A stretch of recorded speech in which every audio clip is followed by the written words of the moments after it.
Broadcasting from in Jeffrey's room. It is frame per minute. We are your hosts, Jarynn and Jeffrey, sup with it? today we're going to be talking about Captain America Civil War. We have a variety of questions here. We're both going to talk back and forth in this web series, perhaps. Yes, this is under the umbrella of Frame Perfect or Perfect Frame that we are doing, which is going to be a series of films, and this is our Frame Per Minute podcast. And on today's episode, we are going to be discussing Captain America Civil War, our thoughts on the movie, how we feel about it, what we liked, what we disliked. Yeah. Specifically the characters, their motivations. Oh. So stay tuned to find out. Let's get started. All right. What's the first question, Jeffro? Okay, so first, what did you like? What did you like about the movie? I liked that it was very similar. They had the overarching storyline of the Civil War from the comics, but they made it their own because they didn't have all licenses to all the heroes, and they actually made it so it was accessible to the audience while keeping it fresh and introducing new characters. And it was a very precise movie that I don't think they could. I didn't think they could pull off so well, but they did. Mm-hmm. What do you like about it? Well, what I like about the movie was like the characters more specifically. I'm not a real big comic book reader. I've read a few of the comics, so I usually look at this more in line of a movie, and I really like some of the characters' motivations, specifically Black Panther. But we'll get more into that in a little bit when we talk more about the characters. Fun fact about Black Panther: the actor actually studied each of the regions around where Wakanda should be. And he made a melding of all those accents. Oh wow! Yeah, for his own portrayal of Black Panther. Oh wow! It's pretty cool, right? Yeah, I had no idea. No wonder his performance was very impressive. I really enjoyed his performance above probably everybody else's. Yeah, he felt regal. Yeah. He felt very just above everything. Yeah, and I think it's because his character's really relatable in a sense. He loses someone he loves very dearly, his dad, mm-hmm. and I think if a lot of us were in that situation, we would kind of act the same way about it. Yeah, most definitely. Out of acting out of vengeance, but not to spoil too much of the movie. He kind of has a change of heart at the end. All I'm saying is, I wanted his father to wear the Black Panther costume. That's all I'm saying. That would have been awesome. But sadly, that didn't happen. Unfortunately. That would have been great. Him in the Avengers, just with a big old gut running around. That'd be awesome. Yeah, he could have fit right in with a War Machine. Yeah. It would have been awesome. Yeah. All right. Is there anything that you didn't like about the movie? That is... I thought it was excellent. There was like in the final scene, not to spoil too much, but in the final scene where they're all battling, I felt like Iron Man should have given it a little bit more umph. Because he could have just blown them away with his blaster. Yeah. With his blasters. But I mean, they both kept him on the edge. They both kept him on the defensive, which I understand too, and all that stuff. But it felt like Iron Man should have had a little bit extra toys or something to play with and really just edge them out and as far as offensive skills. I mean, obviously they still should have won Captain America and the Winter Soldier, but Yeah. I agree with that. I think if we saw a little bit more toys from Iron Man to combat two people, that would be a more interesting visual. Yeah. Yeah, I completely agree with that. I think the thing that I disliked the most about the movie was that, sure, there were a lot of things at stake, but I feel like in the grand scheme of things, nobody was really, too hurt or injured after the Civil War, besides War Machine. But, I feel like in my opinion, I feel like War Machine should have probably died, just to raise the stakes a little bit more. Yeah, well, I mean, Marvel movies, no one stays dead or dies ever. Yeah, they're all about the... Except for Quicksilver. All about the money. Money. Them toys. Yeah, toys. We're in the money. So whose team were you on? Captain America all the way. Oh, yeah. I mean, Iron Man's cool and all. He's a nice guy, but morally... He's a nice guy. He's a nice guy, yeah. Yeah, for the most part. Oh, he is pretty nice. I mean, besides the part that he's the only reason the Avengers have consistently had to battle things. For the past, 2 or 3 movies, he's the reason that they're battling. Yeah. Like Age of Ultron, he made Ultron, Yeah.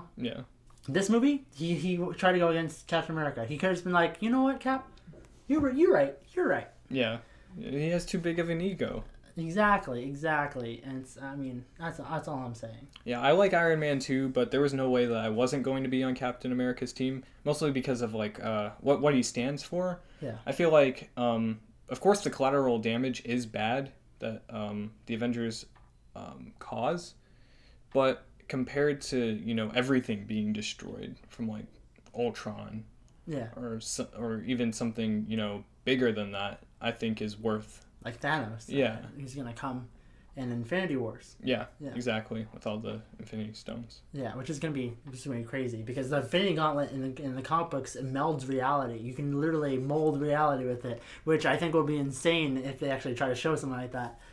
But I definitely agree. Captain America's team all the way because it's better to take action and do stuff now rather than wait for someone to tell you, you should help us out a little bit. Yeah, exactly. I mean, that's how disasters happen. Yeah, exactly. And they wanted the UN to approve the Avengers to go through this entire process. Yeah. And you never know how long the process would be before everything would end up being destroyed. Exactly. By some sort of threat, and with Thanos since he's gonna be like this next big threat, I don't think they're gonna want to wait for the UN for the UN to be like, okay, now you can do something. It's like, no, we need to take care of this now. Like, let's do this, dude. Yeah. Like they gotta jump in and take care of that. So yeah, like 117 nations. Is Thanos really that big of a threat? Yeah, exactly. Yeah. It would just be like a boardroom meeting of people they don't get it. They don't. Exactly. Yeah, I mean, if we don't have powers, so let's say the Avengers were real, like we wouldn't be able to comprehend their powers basically, and Yeah, I mean, if superheroes were real and I was just a normal human, I'd feel vastly inferior I'd feel kind of like cheated, by the universe, being like, why can't I get cool stuff, which I totally get. Yeah.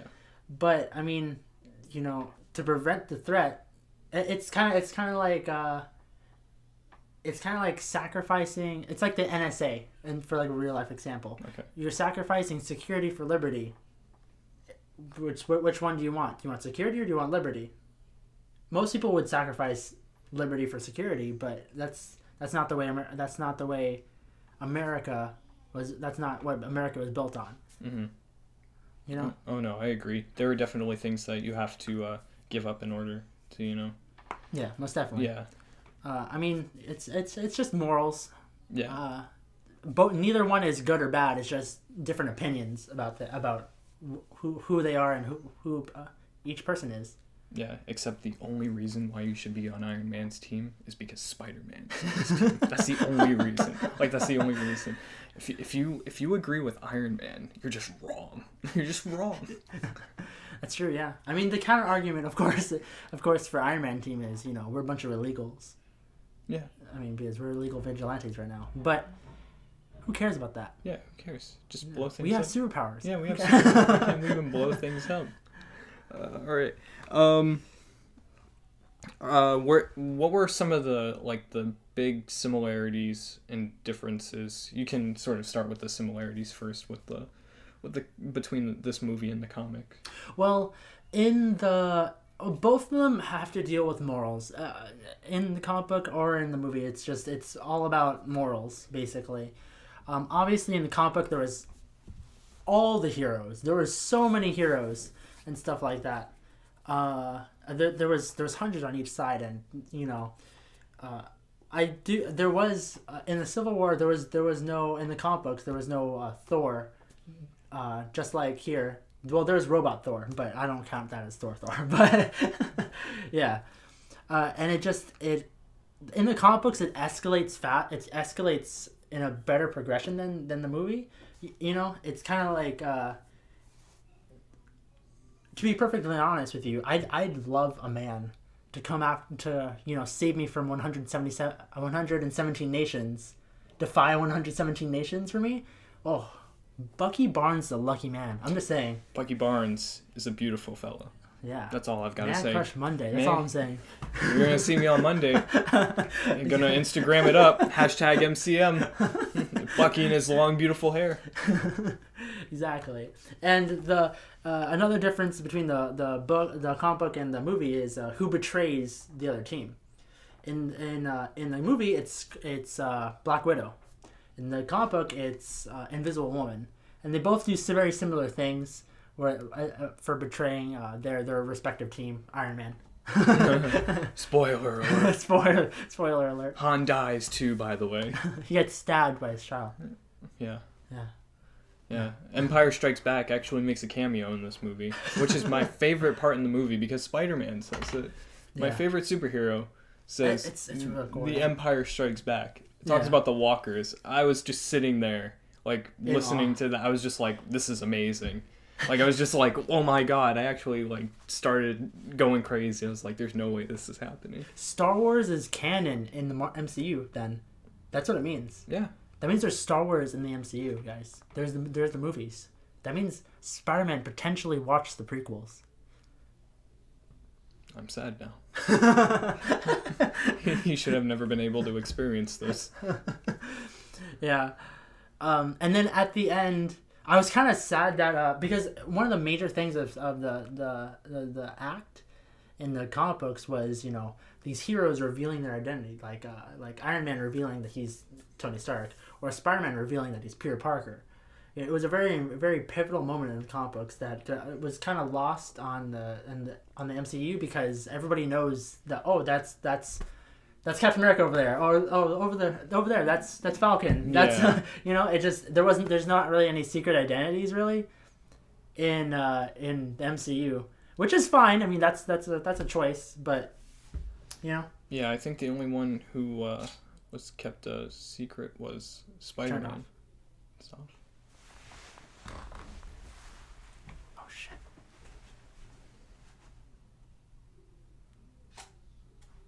Is the memory full? I don't know. Okay, I started it back up.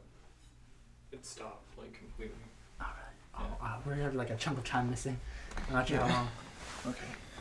Alright, welcome back from our technical difficulties. You probably just saw a black screen for a little while. That's okay though. It's our first episode. You expect more technical difficulties as we go on. All right, so what's next? I was thinking that we could now discuss any of our favorite superhero movies. Like, do you have a top 5 or? It ran out of memory. Okay. So our camera ran out of memory. So that's just fine, which is fine. We're just going to keep rolling with a black screen, maybe some nice pictures of what we're talking about.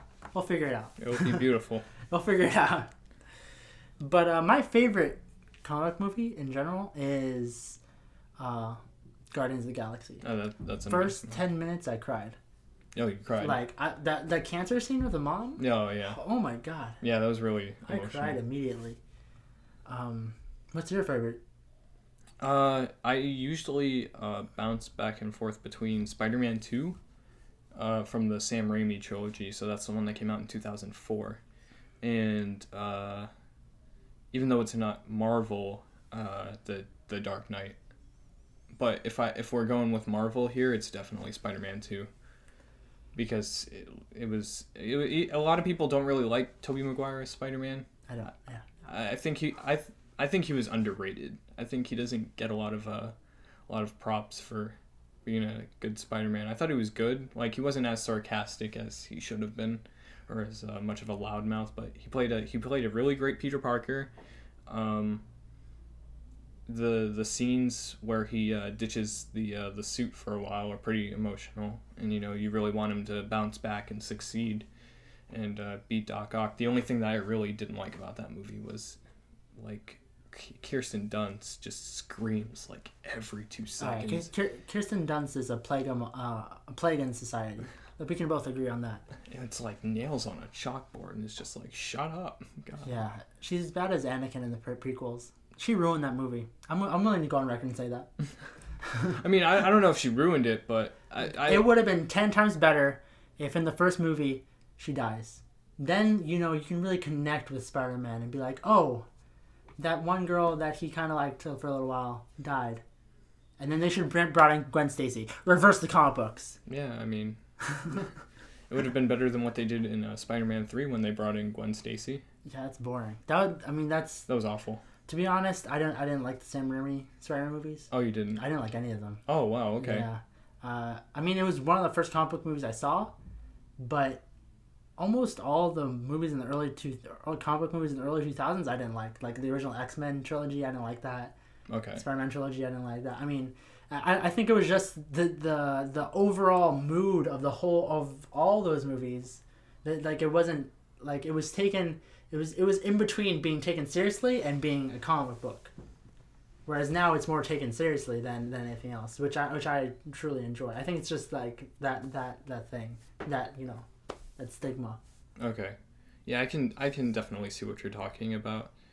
I feel like with some of those other ones, they were a little bit cheesy and corny. Like when I watch the original Spider-Man, the first one, yeah, I can totally see like what you're talking about. It's definitely it hasn't aged well, I don't think. No, yeah. It's definitely corny and cheesy, and I cringe a little bit when I watch it, but I do overall I really like it a lot. I enjoyed it, and I think the second one is definitely better. It loses a little bit more of its cheesiness and corniness, yeah. But then the third one, it dives right back into the corniness and cheesiness. It dives straight in, yeah. Yeah, it just says it just totally embraces what it was.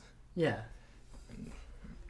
Yeah, that's that. I just that overall theme of not taking it seriously, when which these characters are so beloved since they were first created. Yeah. And it's been so long that they should have been it should have been taken more seriously, from the get-go. To be honest, I feel like these movies are kind of hard to do. I feel like there's a fine line. You can't be too serious about it. Because, well, I mean, that's what DC's trying to do. Yeah, and we have down here Batman versus Superman. We're sort of going to talk about that versus Civil War. But I feel like a lot of these superhero movies kind of have to walk a fine line in terms of what they do with their tones. Yeah. Because, Marvel likes doing lighthearted adventure films. And then what we saw with Batman versus Superman is just total, seriousness. Very dark, very brooding, and I don't think doing too much of one or the other is good. I think you have to kind of balance it out. I think Marvel's balancing it very, very well. Yeah. I do. I mean, it depends on the IP, because there's certain heroes that should be lighthearted and nice and really funny and all that stuff, but there's certain heroes that shouldn't be. Like Batman. And even in the comic books, I mean, he does kill people. I mean, there was a big uproar about him killing a whole bunch of people, but in the comic books, he does do it. Yeah. I mean, he doesn't do it very often, but especially when he's a grizzled old man, because I think it depends more on the IP than anything else, to be honest. Guardians of the Galaxy is a good example of that. It walked the line very finely because no one cared about those characters. No one knew about those characters. They're all boring pieces of crap until the actual movie where everyone's like, oh, we need to go and look at Guardians of the Galaxy. They're so cool. Yeah. I mean, but and on the opposite side where Batman v Superman is super dark and edgy, which I actually enjoyed Batman vs Superman a lot, because it was so dark and edgy and new and stuff like that. My main problem with Batman vs Superman was that it was too scattered.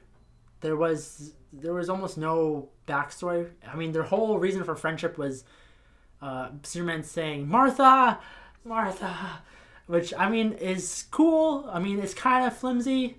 I get why Batman stopped like right before he stabbed him, but it's kind of a flimsy reason. There'd be better if there was a little more, like, if it was an actual Batman vs Superman movie instead of being a Batman vs Superman movie. Let's throw in a little Wonder Woman. Let's get a whole bunch of cameos in there. Let's throw in Doomsday and Lex Luthor Jr. and see if we can mix them all together and make a movie or not. Yeah.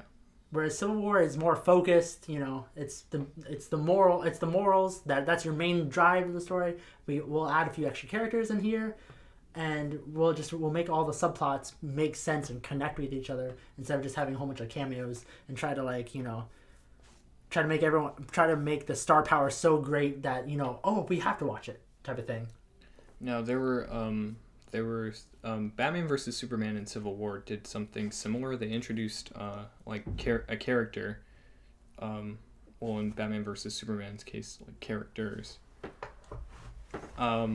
And Wonder Woman was one of them, and the other one was Spider-Man, and they didn't have a standalone film before it, and a lot of people are praising the Spider-Man appearance, and I'm not sure how other people really feel about the Wonder Woman appearance, but I would think that since the reviews are kind of, not so good on the Batman versus Superman side, do you think that DC should be receiving a lot of the slack that they're getting for introducing Wonder Woman without a standalone film? And do you think that Marvel should be getting criticism for just throwing Spider-Man into Civil War without sort of setting up like a story there?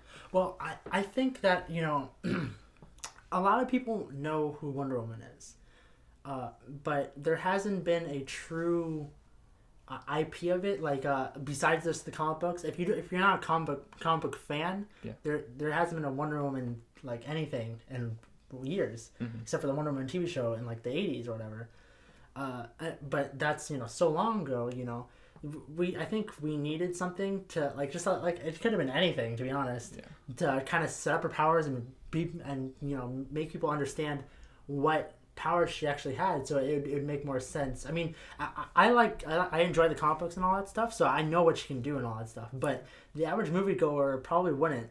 You know what I mean? So it's a poor setup for her character to really understand the power of Superman, the power of Wonder Woman, the power of Batman, the power of Doomsday, their enemy, and the reason why it's supposed to be so critical that they win. Whereas Spider-Man, we've already had 5 movies in the last 10 years. Yeah. So all his powers. You know who he's supposed to be, quote unquote. They obviously, those movies didn't do him well. They didn't do him justice as a total character. Yeah. They didn't do his powers justice. He should have been a lot more powerful and stuff like that. But in the actual Marvel movie and in Civil War, it's better. He actually does good stuff. Where we left off was talking about Spider-Man, right? Mm-hmm. So, I mean, he's really cool and all that stuff. And the Civil War actually did him justice, where he's supposed to be a kid, and he's supposed to be, not that experienced. I mean, yeah. What I liked about this portrayal of Spider-Man a lot, even though I'm gonna have to see him in an actual standalone movie. I think the thing that I liked the most about him was it was kind of a mixture of like really dorky Peter Parker, who's kind of like he knew he was in a little over of his head, and he was funny too. Like he was pretty funny, I thought. So I think they're gonna have to expand a little bit more on the sarcasm and the jokes, because he's not quite Andrew Garfield, like in terms of like Spider-Man, because I thought he was a pretty good Spider-Man. But if they just expand upon that, I think he'll be like a really, really, really good Spider-Man, and they'll have like the first time it'll be like a complete like Spider-Man. Of course. In terms of both characters. I definitely agree. I think they cast well. Yeah. They casted well. All right. So our last question here is, are you hyped for any upcoming movies? Superhero movies, specifically? Well, after seeing this, I really want to see like Guardians of the Galaxy 2 now. Like I'm really looking forward to that, even though it's going to be like a while. Oh, and the standalone Black Panther. Oh, Guardians of the Galaxy 2 for the where they're going to go with the Infinity Stones. Black Panther because I really like the actor in the Black Panther movie, so I want to see him have a standalone movie. Yeah. And then I also want to see the standalone Spider-Man movie because I just love Spider-Man. Same. I'm definitely excited about all those things. But my the one I'm really excited for is Suicide Squad, just because I've always been a fan of the Suicide Squad. The idea of taking these villains and making them heroes, for lack of a better term, Yeah. or at least not villains, you know. Yeah. I think if they do it right, that movie will put DC on the map as far as actual moviegoers, you know. Yeah, I agree. To the mainstream, it'll bring them to actually like where they're like, okay, we believe in DC now, Yeah. type of thing, you know. Yeah. Is there any other ones? No, for Marvel, no. I mean, I'm really excited for Suicide Squad. I haven't been really this excited for like a DC movie since The Dark Knight Rises. Yeah. Because I really like the Christopher Nolan trilogy a lot, and everything else has kind of been like okay at best. Yeah, I agree. For DC, so hopefully like this one is really good because Jared Leto's Joker looks like really cool from all the short clips I've seen. He does look really cool. I mean, he'll definitely be unique at the very least. Yeah. All right. So that's it. That's it, guys. If you enjoyed this, leave a like, share it, all that stuff. What is it? We're the Perfect Frame, and this is the Frame Per Minute podcast. Vlogcast for the people. For the people. For the people. For the friends, for the family, for the fans. For the fans. The 1 or 2 fans we have currently. Yeah. If you guys, liked the video, comment below. What did you think about what we said? What are your counter arguments? We'll be more than happy to respond to you guys. I'm ready for the keyboard warriors. Yeah, all that. We'll respond to you guys. So just leave a comment below, and we'll see you next time.